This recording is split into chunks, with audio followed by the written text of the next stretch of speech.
Madame le ministre de l'économie numérique, porte-parole du gouvernement, Ndeye Tické Ndiaye Diop, tey ñëw na seet si ma mais li ma gën a jox contentement si seet si bi mooy délégation bi mu àndal nekk délégation boo xamante ni xam naa leen min naa leen. man ak yow du tey donc lépp lu ma am rek ci naa ko teg ko ci sa loxo ne lu madame le ministre am lu madame le ministre xewle yéen waa Siggi Jotna bu leen ci kenn jiitu ndaxte daa am benn pacte alliance boo xam ne moom lañ signé boobu lii lépp amul mais loolu dañ koo def rek ndax loyauté ak franchise bi nga xamante ni moo nekk sama diggante ak moom. donc Adja Marème Diop maa ngi lay sant bu baax di la remercier ci taxawaay boobu nga xamante ni am nga ko ci sama sœur madame le ministre ak bi nga xamante ni ñoom nga àndal ci réseau des femmes de Siggi Jotna te loolu aussi dama ci jàll di remercier sunu sœur c'est Maram Kassé liggéey bi nga xamante ni mu ngi koy dox sur la fusion entre Siggi Jotna ak madame le ministre ndax lépp loo xamante ni rek xew na rek moom moo fi dox di ko wax événement bu mu mënti am je pense que ni moom moo koy jëmmal donc loolu aussi ma xam ne la ci remercier di la ci féliciter di xam ni aussi yaa ngi liggéeyal madame le ministre loolu dama la koy témoigner ni mu ngi lay liggéeyal donc fépp foo xamante ni rek taxawoo fa mel na ni moom bu fa taxawee mel na ni taxaw nga fa ak suñu frère Samba bi jël léegi parole donc je pense que lii day wane rek vous avez autour de toi des personnes de valeur ñoo xamante ni dañu am engagement pour accompagner la ci mission bi nga xamante ni moom la le président de la République jox lii nag du guléet mais il faut que ma magnifier ko parce que tey dañoo toll ci benn moment boo xamante ni Thiès dafa xaw a am ay jeexi jaaxa mais merci madame le ministre bi nga jëlee sa courage ni dinaa jóg pour def le maillage dugg ci responsable yëpp ma wax ak ñoom parce que dafa am lu la dénk je pense que ni sànq le tonton Brin Ndiaye wax na ko il faut que ñuy def lecture du question farfarloo wala jaar fii jaar fële mais dañuy def lecture sur la situation politique à Thiès dañ la dénk ay responsabilités nga nekk le seul ministre de la République ici à Thiès donc ñun dañoo war a dox sur le plan du protocolaire képp koo xamante ni dafa nekk fii rek dafa war a topp sa gannaaw parce que ñun aussi nous sommes des légalistes dañoo xam loi ak règle naka lay doxee donc tey yow yaa fi représenter le président de la République donc képp koo xamante ni rek bëgg nga boole bëgg nga fédérer la coalition Benno Bokk Yaakaar war na la jege war na la jàppale ndax président dafa la jox benn mission te mission boobu rek mooy unir nos forces fédérer les forces pour que Benno Bokk Yaakaar gën a am taxawaay fii ci Thiès et je pense que ni yaa ngi ci tànk boobu donc lii nga ma defal tey man je pense que ma mënoon nga ko bañ a def parce que man ak yow on est sur la même dynamique man ak yow ñoo bokk phase bi nga xamante ni moom la ñuy doxee mais lii tey na gën a yaatu bul xool ni kii fële la nekk kële fële la nekk dugal ci kër yëpp parce que soxla nañu la parce que tey ku si nekk ngi toog di xaar naan gisuma responsable mais je pense que ne tey lii nga def bàyyi say activités sa calendrier chargé nga jóg ni dinaa dem def ay visites de courtoisie donc lii tey day gën a motiver waat les responsables gën a motiver waat les militants pour que ñu mën a xam ni kat Benno est toujours là et restera toujours là que pour l'intérêt du président de la République parce que nous avons un seul terminateur commun mooy le président Macky Sall donc nag ñu xeex ba président Macky Sall am deuxième mandat ku nekk toog du croiser les bras dañ ko war a accompagner ba mu réussir son mandat te réussir son mandat naka mooy tax ñu koy def mooy booloo àndandoo nekk benn bokk benn gis-gis man de comme ni ma koy waxee rek ñu ngi ci sa ginnaaw foo taxaw ñu koy taxaw peut-être nag mënewuñu wax mais mëne nañ jëf bi ñuy mënee foo mënul yegg dinañ fa yegg loo war a jëfee ñun aussi dinañ fa dem jëfee ko ba Thiès ñëpp nekk benn booloo nekk derrière le président de la République parce que mission boo xamante ni du moom lañ la jox te aussi ñun dinañ ko gën a jëmmal ba loolu mën a am taxawaay bu am solo donc pour ne pas guddal ñu ngi lay remercier encore ci sa disponibilité ci sa taxawaay bi nga xamante ni da nga ko am Thiès am nañu lu ko fi wax tantôt sa taxawaay bi c'est pas la première fois donc yàgg nga liggéeyal le président Macky Sall sans condition sans intérêt mais li ñu naan coono du réer da nga liggéey tey moom lan la fayee bañ ñu jox la ay responsabilités mais responsabilités yooyu ñu la jox aussi delloo nga ko waa Thiès parce que tey boo ñëwee ak sa modestie ak sa humilité nekkat dinaa dem seeti waa Thiès responsable yëpp waxtaan ak ñoom donc je pense que lii ngay def mooy apaiser la situation politique à Thiès parce que am na ñu bëri ñoo xamante ni toog nañ réer nañ gisuñu mais li ngay def nii day apaiser situation politique donc daal li may ñaan mooy nañu booloo nekk benn képp koo xamante ni da ngay ne damay jàppale président de la République rek nañu nekk dans un cadre boo xamante ni mooy unité mooy fédérer les forces pour que kenn bañ ñoo fragiliser donc comme ni ma koy waxee rek j'appelle toujours à l'unité j'appelle toujours à la fédération que lii ñu jëm nekk ay échéances yoo xam ne dafa am solo parce que échéance yooyu échéance waa Thiès la donc tey ce sont les Thiessois qui peuvent construire Thiès kenn du jóge Matam wala Macky Sall di jóge Fatick wala keneen di jóge fii pour liggéeyal du Thiès donc ñun waa Thiès ñoo war a booloo et c'est l'heure des grands ensembles il faut que ñu boole suñuy force mais nag bu ñu boole suñu force day am ñoo xamante ni ñoom ñoo jiitu kenn mënu ko dindi am na ñoo xam ñoom lañ jox ay responsabilités pour ñu jiitu donc nag ñooñu lañ war a toogal di waxtaan ak ñoom teg ay stratégie teg ay orientation ba tey lii ñu jëm ñu mën see am ndam donc maa ngi remercier ñëpp di sant ñëpp di wax ni madame le ministre nous serons toujours à ta disposition pour le développement de Thiès mais aussi pour soutenir le président de la République son excellence monsieur Macky Sall merci beaucoup maa ngi leen di remercier yéen ñëpp. tey sama frère laa seet muy Ablaye ñëw bi nag naam visite de courtoisie la waaye ñëw bànneex dama ñëw sama kër ni nga ko waxee su ma ñëwul woon it mel na ñëw na ne xam naa ne du yow yaay toog mu rek ne tikke seetu ma mënoon naa seeti ñëpp ba pare wàccee la te doo ko wax mu am lu bari lu ñu boole nga wax ko lii mbokk la lii politique la waaye muy xale boo xam ne quand même ñu naw la ndax bi mu duggee ci terrain bi ba léegi bi mu wàccee bi mooy ku ne gis ni li mu ko liggéey muy maay amul xaaj ak seen di jël dooleem nag di def ci Thiès di ko def ngir lan ngir rek li mu dëkk Thiès waaye ngir président de la République dafa engagé wu ba mu jeex rien que pour loolu war nañ la sargal war nañ la remercier waaye dafa am beneen boo xam ne mooy comportement. C'est un garçon courageux, faut le dire, très brave,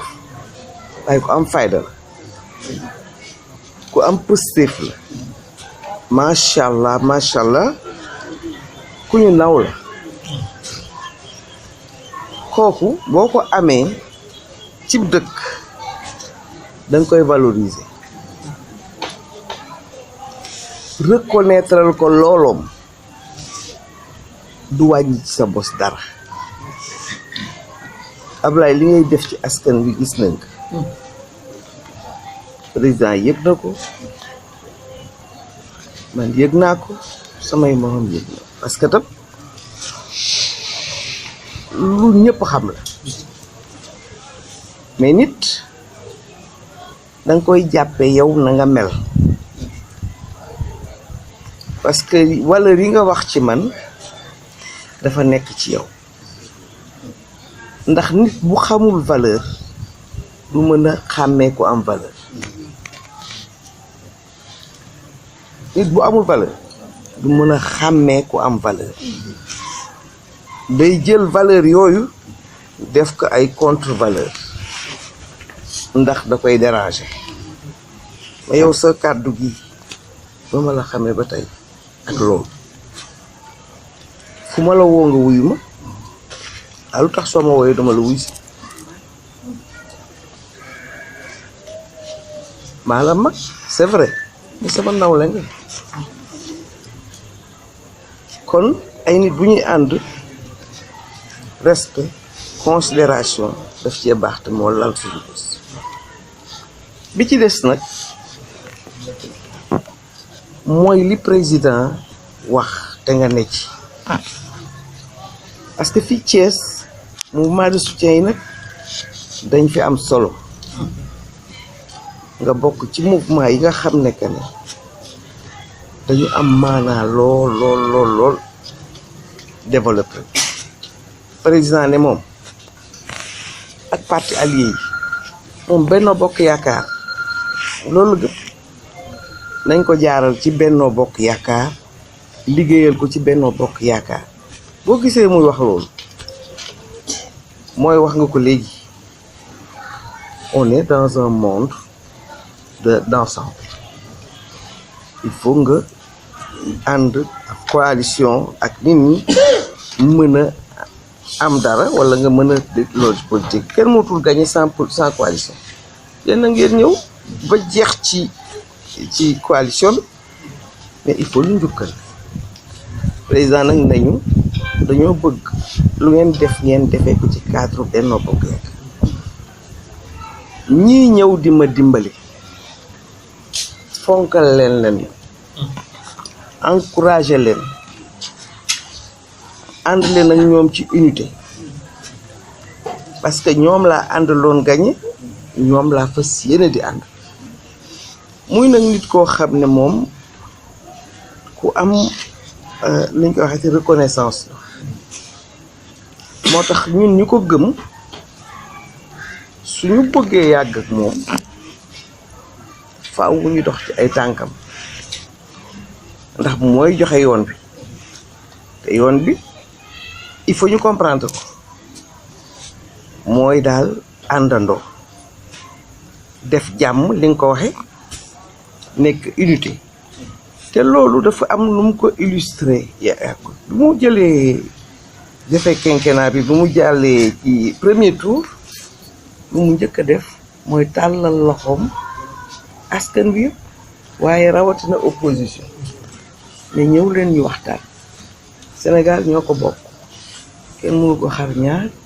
te il faut ñu juboo il faut ñu waxtaan muy lu mu gëm parce que mënoon na fa yem mais dafa continuer malgré obstacle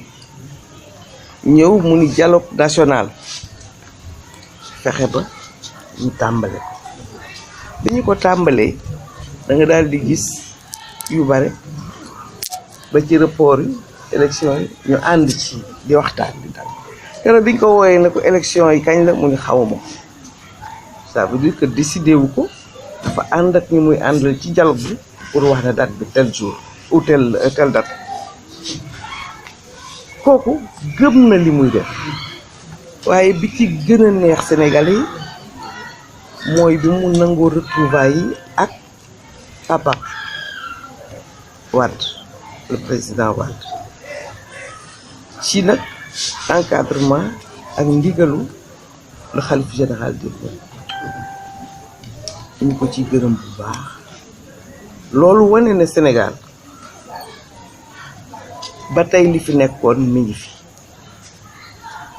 mécanisme yi ñuy wax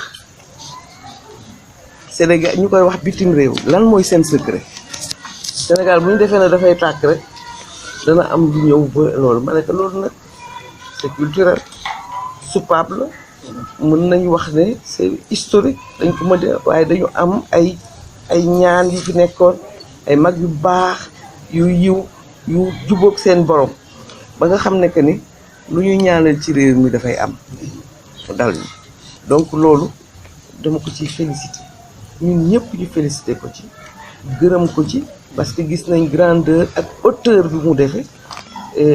du lu yomb humilité bi mu am ba loolu am kon loolu suñu faveur la ñun ñëpp ndax Sénégal pays de paix la pays de dialogue la dañ ñu koy wax sax mais yemul foofu toujours ci apaisement grâce moom la ko yàlla jogal constitution moom la ko ci yàlla jox moo ko mën a maye mu génn gracier l'ancien maire de Dakar Khalifa Sall ñëpp rafetlu waaye da ngay gis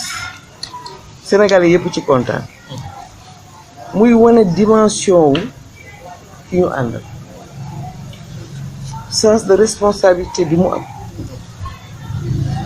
ba tax na lépp loo xam ne bu ko defee Sénégal loolu dafa indi rek li ka doon wax léegi man dama war a dem ci nit ñi dama war a wax ak nit ñi ndax li mu wax bés bu nekk unité ànd leen mënu maa def lu dul loolu bu dul woon sama jikko sax dama koy def sàkkaan nag bu mu nekk sama jikko ma lay ñaan nga dimbale ma ci loolu naam noonu ngay doxe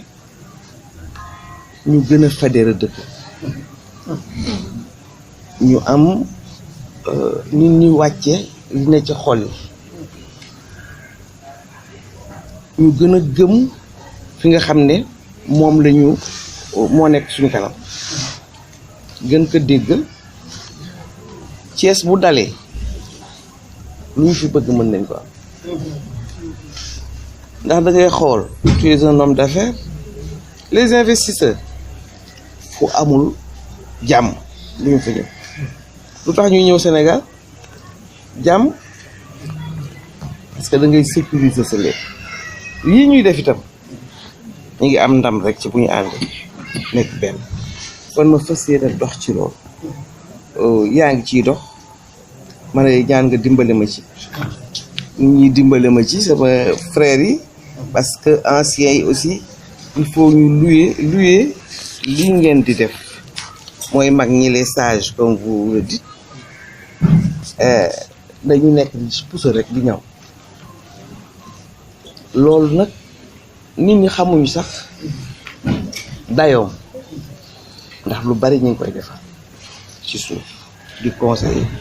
parce que nag am nañ expérience mais am nañ expertise kon di leen déglu dafa baax en tout cas man je suis déterminé parce que dama gëm résultat dama gëm conviction te defe naa ne ñoo fa daje kon suñu booloo nañ sax maa ngi yow ba pare mais ak ñeneen parce que dafa war a ko yaatu defe naa ne président li mu bëgg ci Thiès dina ko am man nag dama fas yéene bàyyi ko sama waar takk tubéy bi waaye woddoo seen bi tam donc daal foofu laay yem mu nekk rek ndëkte mon frère ma ñëw daf may seet si kon tey ma ñëw fii tey jii du lu rëy dafa war ci loolu nag defe naa ne laay yemale kàddu yi di la remercier di la ñaanal yàlla li nga am yàlla na yokk parce que yow booy yokk Thiès dafay yokk kon yàlla na yàlla def nga yokk rek merci. may ñëw rek ci diggante ki nga xamee ni mooy sunu ministre di sunu leader Adja Ndeye Tické Ndiaye Diop ci turu jeunesse su Adja Ndeye Tické Ndiaye Diop ci turu famille ndax tey seesee ngi nii toog muy madame Kassé li may wax waroon na ko mën a wax ak képp ku nga xamee ni yaa ngi yeewoo kër Adja Ndeye Tické Ndiaye Diop di wax rek ni son excellence maa ngi lay ziarati di wax ni ànd bi nga ànd ak Adja Ndeye Tické Ndiaye Diop nanu xam ni ànd bi mu ànd vision président de la république la ndax boo xoolee ñoom ci li ñuy dox mooy lan la président de la république wax ànd leen ci biir bennoo bokk leen ndey bokk leen baay dee leen xàccandoo dee leen dóorandoo te ngeen jege population bi kon loolu bu ñu koy misaal ñaar ñii ñu ngi ciy dox seen kéemtalaayu kàttan ba fii ñu toog tey beneen bi mooy fi ñu jëm tey lii rek wane na ko kani tey Thiès soxlawul leneen lu dul loolu lii la Thiès soxla ñi fi nekk tey parce que am na ku ko wax ni Thiès dafa tumuranke ci lii waaye madame le ministre Abdoulaye Dièye tonton Brin yéen a ngi dox li ngeen war a dox te lu baax nag kenn du ko dox ba dellu ginnaaw lii ngeen di def dañu ñaan en tant que jeune mu law fépp ndax le président de la république la soxla cër nag yàlla moo koy joxe waaye kam ko jox na ko xam ba tax na Adja Ndeye Tické loolu dalu la cër bi la yàlla jox tey léegi la ko jox waaye nanu nat avant mu lay jox cër bi lan moo doon sa comportement lan moo doon sa jege askan bi ak lan moo doon sa jàppale askan bi bala ngay agsi ci ministre kon tey bu nu jugé ni elle est le ministre tey nanu xool ba mu nekkagul ministre ban doxin la daan def ban jëfin la daan def kon Ablaye Dièye yàlla na la yàlla bàyyeeg sa sœur Adja Ndeye Tické Ndiaye Diop di wax rek ni yéen ñi njabootee bokk ci Ablaye Dièye ñun bu leen ñu ragal ndax nag sunu ñaari leader yi dañuy gisee dañuy waxtaan te lépp lu jëmee askan bi rawatina Thiès kon ñun ak yéen ñu ñoo bokk ndey ak baay nañuy xàccandoo di dóorandoo vraiment mu ngi leen di remercier merci beaucoup jërëjëf. lii nag comme nañu dama sori sax parce que li ma wax résumé nañu visite de courtoisie politique laa ko tudd sax man parce que politique mu ne si yéen ñi responsable yi yéen a bokk parti yi nekk APR ki di nekk mouvement de soutien le plus massif parce que man nekkoon naa mouvement de soutien ci AGEL créé naa fi Armée Rouge mais mu fi jóge ba léegi Ablaye Dièye laa gis koo xam ne mën naa wax ni c'est le mouvement massif le plus important dans Thiès et dans le département kooku mën naa wax par rapport à son organisation ak sa mobilisation xëy na nag critère loolu mooy premier critère yéen a bokk parti ngay jàppale mag bokk comité départemental benno kii nekk responsable des femmes yow nga nekk président commission organisation li leen troisième appartenance yéen a bokk benno bokk yaakaar kii nag am mission boo xam ne il faut lecture boobu quand même ñu lire ko ministre de la République à Thiès bokk APR mooy de fait et de droit le ministre et le responsable de benn bokk yaakaar loolu mooy man sama lecture politique fii Thiès kuy jàppale Macky Sall ak Benno da ngaa war a ñëw jege madame Ndeye Tické Ndiaye ministre loolu mooy lecture politique kon nag loolu moom mission mooy élargir loolu ñu ko sant parce que du ma tudd tur sax bi fii suñu rek Thierno Alassane nekk ministre dañ daan gis ñun ñii nekk si ginnaawam lecture boobu la ñu am moom la président yónni dañu topp si ginnaaw di ko jàppale ko mooy jàppale kooku jóge na fi ku ñu yónni Ndeye Tické Ndiaye ku ko yónni président pour mu jiito Benno fii dans la commune man lecture boobu laa am parce que amul benn responsabilité politique bu ëpp ministre dans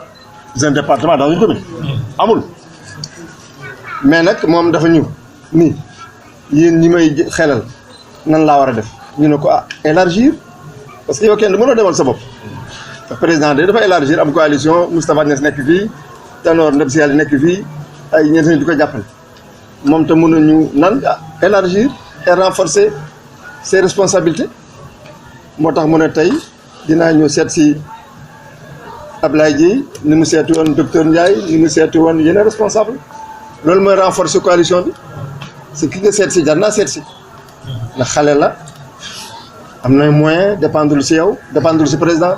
li muy def si ñàkkam la koy def il le fait généreusement ça c'est important aussi en politique vraiment am na respect aussi si nit su ma def may woo dans beaucoup de circonstances quand les choses se remuent ñun ñëpp ñu woo di dem Ousseynou Niass di dem si kan di wax lan la may def dañ laaj conseil c'est important man dama ko naw si loolu man du responsable yu bari laay topp di wax da nga am de non non mais moom jaral na ma toujours bu organisé ma ñëw fii jaral na ma aussi bu Ndeye Tické taxawee représente président public nekk responsable mission am mission dans Benno à Thiès ñun ñu koy jàppale mu ñëw seet si rakam jarbaatam Ablaye Dieye pour nga ngeen jóg ndax bennoo gën a dëgër bennoo renforcé wu si lii di ñëw parce que am nañu échéance électorale mooy échéance locale sa histoire yooyu duma si dugg loolu xëy na mooy tànkam moo tax ñu jàppale ko ak délégation bi mu indi yu mag man nañu fii 40 personnes bu ñu jógee seet si la c'est que am nga loo représenté pour le parti pour le pays et pour yow da ngay toog tabaski korité lu xew da ngay taal sa oto man da ngay ñëw sama kër benn fii ma ñëw ni ma yaay doyee brin ma ne ko waaw mënoo Ablaye Dieye dama la jox ñu honneur du président xam nga man président fédéral na ma pare ci kattanu yàlla da nga koy def ko responsable des centaines des dizaines de responsables da koy def xam nga kooku yëg la aussi ñu ngi la si ndokkeel di la ñaan yàlla lii la yàlla may si Thiès si sa âge bi nga yor yàlla gën koo dëgëral gën koo yaatal nga ànd ak sa mag ànd ak sa sœur ngeen jàppalante nga jàppale ko mu jàppale la ndax Thiès am ndam benn am ndam président am ndam loolu laa leen di ñaan ngeen ñaanal yàlla ñun mag ñi loolu la suñu président fii seen ak seen kat yàlla defal na